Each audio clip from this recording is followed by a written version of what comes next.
اب ہم آپ کی چاروں صاحبزادیوں کے حالات و واقعات ترتیب وار بیان کرتے ہیں۔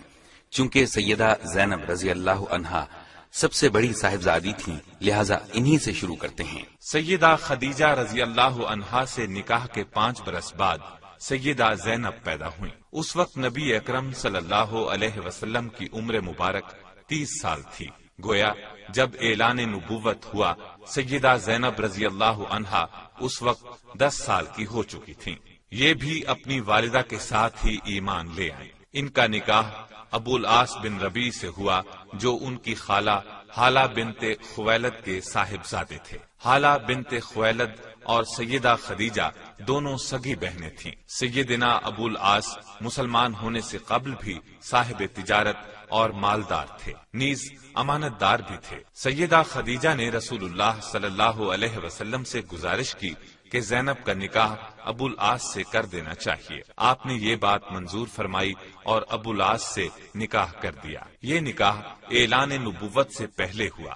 رسول اللہ صلی اللہ علیہ وسلم نے جب نبوت کا اعلان فرمایا تو کفار آپ سے دشمنی پر اتر آئے اور ہر معاملے میں آپ کے راستے میں رکاوٹیں کھڑی کی۔ دشمنی کا ایک طریقہ انہوں نے یہ اپنایا کہ ابو العاص سے زور دے کر کہا کہ زینب کو طلاق دے دیں۔ قبیلہ قریش میں سے جس عورت سے آپ چاہیں گے ہم آپ کی شادی کر دیں گے۔ اس پر ابو العاص نے جواب دیا، میں زینب کو طلاق نہیں دوں گا، میں ان کے بدلے میں قریش کی کسی بھی عورت کو پسند نہیں کرتا۔ قریش نے اس رشتے کو ختم کرانے کے لیے بہت زور لگایا۔ ابو العاص انکار ہی کرتے رہے، اگرچہ وہ مسلمان نہیں ہوئے تھے، پھر بھی انہوں نے قریش کا یہ مطالبہ ماننے سے صاف انکار کر دیا۔ اس بنا پر نبی اکرم صلی اللہ علیہ وسلم نے ان کی اس ثابت قدمی پر تعریف فرمائی اور ان کے کردار کی پختگی کو پسند فرمایا۔ غزوہ بدر میں جب مسلمانوں کو فتح نصیب ہوئی اور اس لڑائی میں شکست کھانے والے بہت سے کافروں کو قید کر لیا گیا تو قیدیوں کو مدینے لایا گیا۔ قیدیوں سے معاوضہ لے کر انہیں رہا کرنے کا فیصلہ کیا گیا۔ اس لڑائی میں ابو العاص بھی قید ہو کر آئے ہوئے تھے۔ انہیں عبداللہ بن نعمان انصاری رضی اللہ عنہ نے قید کیا تھا۔ عباس بن عبد المطلب بھی قیدیوں میں شامل تھے۔ یہ رسول اللہ صلی اللہ علیہ وسلم کے چچا تھے۔ اگرچہ انہوں نے لڑائی میں حصہ نہیں لیا تھا، لیکن یہ مشرکین کے لشکر کے ساتھ آئے تھے، اس لیے ان کا شمار مخالفین میں ہوتا تھا۔ اہل مکہ نے اپنے قیدیوں کو چھڑانے کے لیے معاوضے روانہ کیے۔ اس سلسلے میں ابو العاص کی رہائی کے لیے سیدہ زینب رضی اللہ عنہا نے اپنا ہار ان کے فدیے میں بھیجا۔ جب یہ معاوضے اور فدیے نبی صلی اللہ علیہ وسلم کی خدمت میں پیش ہوئے تو آپ کو ان میں وہ ہار بھی نظر آیا۔ آپ پر غم کی حالت طاری ہو گئی، دل بھر آیا اور آنکھوں میں آنسو آ گئے۔ سیدہ خدیجہ رضی اللہ عنہا کا دور آنکھوں کے سامنے گھوم گیا۔ مجلس میں موجود تمام لوگوں نے نبی صلی اللہ علیہ وسلم کی اس کیفیت کو صاف محسوس کر لیا۔ آپ نے ارشاد فرمایا، تم پسند کرو تو ابو العاص کو رہا کر دو اور زینب کا ہار واپس بھیج دو۔ صحابہ کرام نے فوراً عرض کی، ہمیں کوئی اعتراض نہیں۔ اس پر آپ نے ابو العاص سے فرمایا، جب آپ مکے پہنچیں تو زینب کو ہماری طرف بھیج دیں۔ ابو العاص نے یہ وعدہ کر لیا۔ اس طرح انہیں بلا معاوضہ رہا کر دیا گیا۔ سیدہ خدیجہ رضی اللہ عنہا کا ہار بھی واپس بھیج دیا گیا۔ ابو العاص نے اپنا وعدہ پورا کیا، اپنے بھائی کے ساتھ زینب رضی اللہ عنہا کو مدینے روانہ کیا۔ اس طرح سیدہ زینب نبی صلی اللہ علیہ وسلم تک پہنچ گئیں۔ راستے میں حبار بن اسود نے روکنے کی کوشش بھی کی تھی، جو ابھی مسلمان نہیں ہوئے تھے، لیکن کنانہ آڑے آیا، پھر بھی زخمی ہوئی۔ اس طرح ہجرت کے دوران میں ان کو سخت حالات کا سامنا کرنا پڑا۔ ایسا سلوک ان کے مسلمان ہونے کی بنا پر کیا گیا، گویا یہ تکالیف انہوں نے اللہ کے راستے میں اٹھائیں۔ سیدہ زینب جب نبی صلی اللہ علیہ وسلم کی خدمت میں پہنچی اور اپنے مصائب کی تفصیل سنائی تو آپ نے ارشاد فرمایا، میری بیٹیوں میں زینب سب سے افضل ہے، اسے میری وجہ سے مصیبت میں مبتلا ہونا پڑا اور اذیت میں مبتلا کیا گیا۔ حبار بن اسود جنہوں نے سیدہ زینب رضی اللہ عنہا کو تکلیف پہنچائی تھی، وہ فتح مکہ کے بعد مسلمان ہو گئے تھے اور نبی کریم صلی اللہ علیہ وسلم نے ان کا یہ جرم معاف فرما دیا تھا۔ دین کے معاملے میں سیدہ زینب رضی اللہ عنہا کا مقام بہت اونچا ہے۔ ان کے اس بلند مقام کی خبر بھی خود رسول اللہ صلی اللہ علیہ وسلم نے دی ہے۔ نبی صلی اللہ علیہ وسلم کا یہ فرمان کہ زینب کا مقام بہت اونچا ہے ایک بہت بڑی خوشخبری تھی۔ ان کے خامن ابو العاص جب تک مکے میں رہے اسلام نہیں لائے۔ انہیں 6 ہجری میں ایک تجارتی قافلے کے ساتھ شام کی طرف سفر کرنے کا اتفاق ہوا۔ اس قافلے کو مسلمانوں نے گرفتار کر لیا۔ یہ بچ نکلنے میں کامیاب ہو گئے اور سیدہ زینب رضی اللہ عنہا کے پاس آ گئے۔ انہوں نے انہیں پناہ دی۔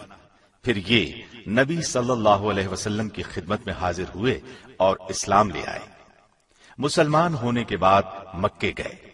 ان کے پاس جن لوگوں کی امانتیں تھیں ان کی امانتیں انہیں لوٹائیں۔ اس کے بعد فرمایا، سن لو میں مسلمان ہو گیا ہوں۔ میں نے اپنے اسلام کا اعلان مدینے میں اس لیے نہیں کیا کہ تم یہ خیال نہ کرو کہ میں نے تمہارا مال کھانے کا ارادہ کر لیا ہے۔ اس کے بعد یہ مکے سے مدینے آ گئے۔ مدینے پہنچے تو نبی کریم صلی اللہ علیہ وسلم نے 6 سال کی مفارقت کے بعد نکاح اول ہی پر سیدہ زینب رضی اللہ عنہا کو ابو العاص کے گھر رخصت کر دیا۔ سیدہ زینب رضی اللہ عنہا کے ہاں ابو العاص رضی اللہ عنہ سے ایک لڑکا اور ایک لڑکی پیدا ہوئے۔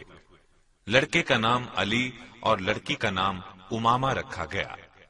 علی بن ابو العاص نے رسول اللہ صلی اللہ علیہ وسلم کی نگرانی میں پرورش پائی۔ مکہ فتح ہوا تو آپ نے انہیں اپنی سواری پر پیچھے بٹھایا ہوا تھا۔ انہی کے متعلق صحیح بخاری میں ایک روایت ہے۔ سیدنا اسامہ بن زید فرماتے ہیں کہ سیدہ زینب رضی اللہ عنہا نے رسول اللہ صلی اللہ علیہ وسلم کے پاس پیغام بھیجا کہ میرا بیٹا حالت نزاع میں ہے، جلدی تشریف لائیے۔ آپ نے سلام کے بعد کہلا بھیجا کہ جو کچھ اللہ نے لیا یا عنایت کیا سب اسی کا ہے، اور ہر چیز کی زندگی کے لیے اس کے ہاں ایک وقت مقرر ہے، اس لیے تمہیں ثواب کی امید پر صبر کرنا چاہیے۔ سیدہ زینب رضی اللہ عنہا نے دوبارہ پیغام بھیجا اور قسم دلائی کہ آپ ضرور تشریف لائیں۔ چنانچہ آپ کھڑے ہو گئے۔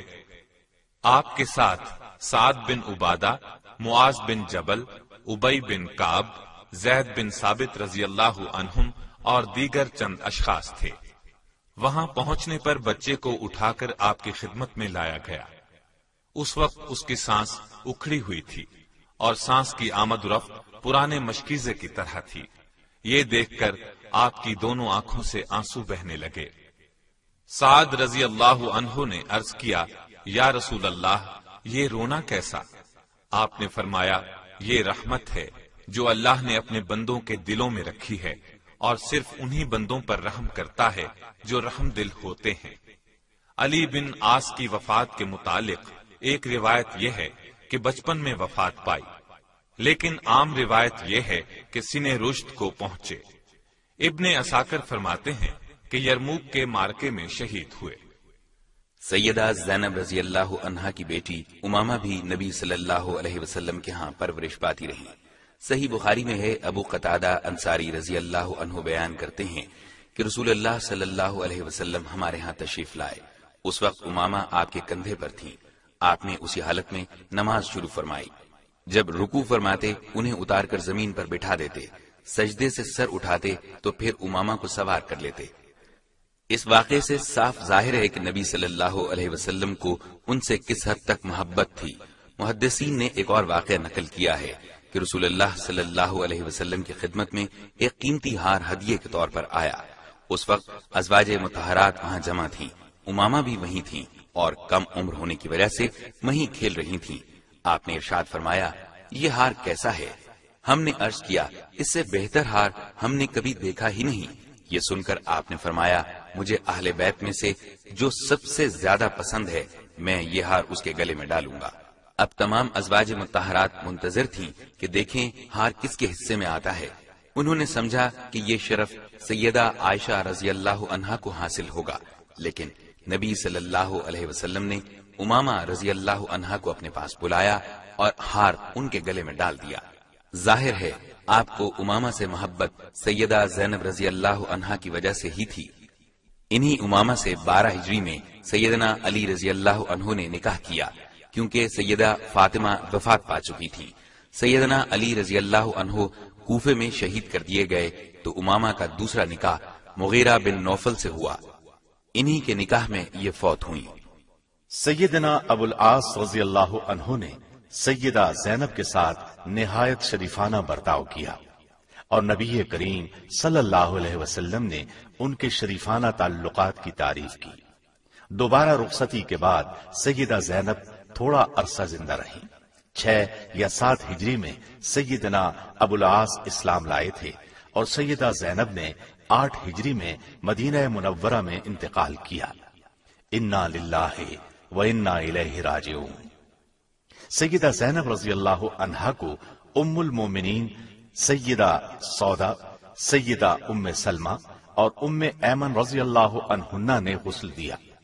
غسل کے بعد رسول اللہ صلی اللہ علیہ وسلم کو اطلاع دی گئی تو آپ نے اپنا تہبند کفن میں شامل کرنے کے لیے مرحمت فرمایا۔ نماز جنازہ خود نبی کریم صلی اللہ علیہ وسلم نے پڑھائی۔ یہ ایک عظیم شرف ہے جو امت کے خاص افراد ہی کو حاصل ہوا ہے۔ ان کا جنازہ مسلمان عورتوں نے بھی پڑھا۔ سیدہ فاطمہ بھی اپنی بڑی بہن کے جنازے میں شریک ہوئی۔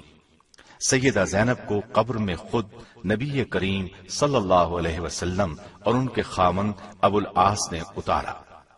سیدہ زینب رضی اللہ عنہا کو چونکہ ہجرت کے وقت زخم آیا تھا اور اسی زخم سے ان کی موت واقع ہوئی تھی، اس لیے حافظ ابن کثیر نے البدایہ والنہایہ میں انہیں شہیدہ زینب لکھا ہے، یعنی سیدہ زینب اللہ کے راستے میں شہید ہونے والی خاتون ہیں۔